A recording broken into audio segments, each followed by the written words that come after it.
All right, let's get right into it. We're going to talk about social anxiety. That feeling, right? That totally paralyzing sense that can make a simple party feel like, well, like a final boss battle. We're going to break down why that happens, and more importantly, talk about the one fundamental shift you can make to actually overcome it. Have you ever really thought about this? You walk into a room, a party, a networking event, whatever, and it feels less like a fun get-together and more like you're about to face down some kind of monster. And you know what? That's not just you being dramatic. There's a really deep, almost ancient reason for that feeling. So, what is this monster? Well, let's give it a name that fits. Let's call it the social dragon of chaos. Seriously. Because understanding this idea, this metaphor, is really the first big step. It gets to the very root of why these social situations can feel so incredibly threatening. Think about it. That racing heart, the sweaty palms. That's not just nerves. That's not a flaw in your system. No, that's your ancient biology firing on all cylinders. That party is basically acting like a judge, and your body is reacting as if your actual survival is at stake. Because from an evolutionary perspective, it kind of was. See, all this judgment happens inside something called the dominance hierarchy. It sounds complicated, but it's really just an unspoken social ladder. And in pretty much every social situation, we are being sized up, judged, and ranked. A bad judgment from the group pushes you down that ladder. And historically, that had huge consequences. It could affect your status, your resources, everything. It was a pretty harsh evaluation, and it was dished out by nature itself. So yeah, when you walk into that room, you're not just meeting a few new people. On a deep, psychological level, you are confronting this dragon of chaos, this mythical force that feels like it has the power to decide your exact place in the world. It's no wonder that feels so terrifying.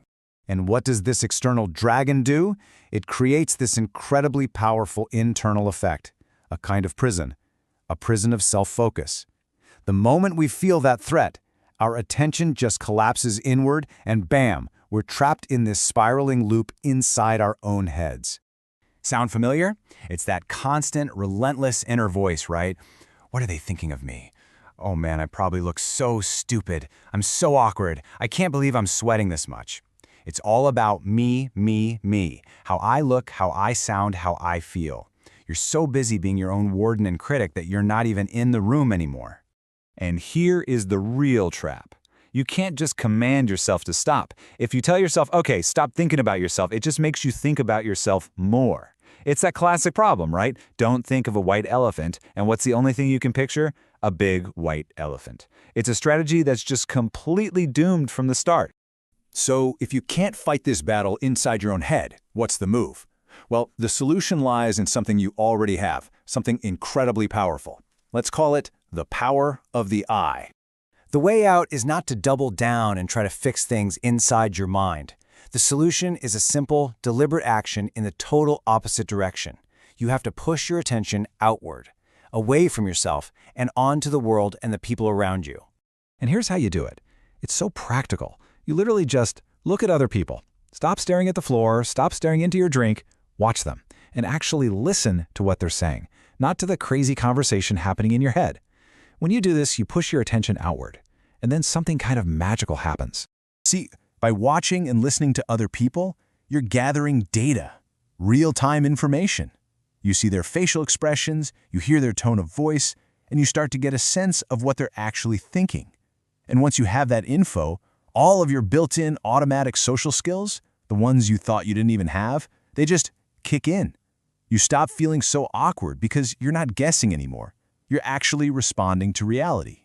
Now, this whole principle of paying attention, it's so powerful, it doesn't just work at friendly parties. It can even help you transform your most difficult relationships. It can help you find treasure, or gold, in the most unlikely places you can imagine. Just think about that for a second. Your friends, well, they might be nice, they might spare your feelings. But your critics, your enemies, oh, they will point out your flaws with, shall we say, brutal honesty. And yeah, it might sting, but they're offering you something incredibly valuable. This is the gold we're talking about. Hidden inside all that criticism, even if 90% of it is totally wrong, there might be one little nugget of invaluable, accurate feedback, an uncomfortable truth. They might be the only person willing to tell you when you're being a fool. And knowing that, well, that's a superpower. And this brings it all full circle, back to the dragon. The treasure is always guarded by the monster, right? In the same way, the most valuable information often comes from the messenger you least want to see. Facing that predator is tough, for sure, but that's where all the growth is buried. So what we're really talking about here isn't just a little trick for parties. This simple act of paying attention, of deliberately directing your focus outward, this is the master skill for navigating life itself. You know, there's a good reason why so many ancient cultures, like the Egyptians, put the symbol of the eye at the very top of everything. It represents the absolute pinnacle of awareness, of consciousness, of competence. The capacity to truly pay attention is what sits at the top of the whole pyramid. And really, this is the ultimate point. The one skill, the one single thing that allows you to successfully navigate any social structure, any challenge, any so-called dominance hierarchy, is the eye. It's your capacity to pay attention. Not to yourself, but to reality.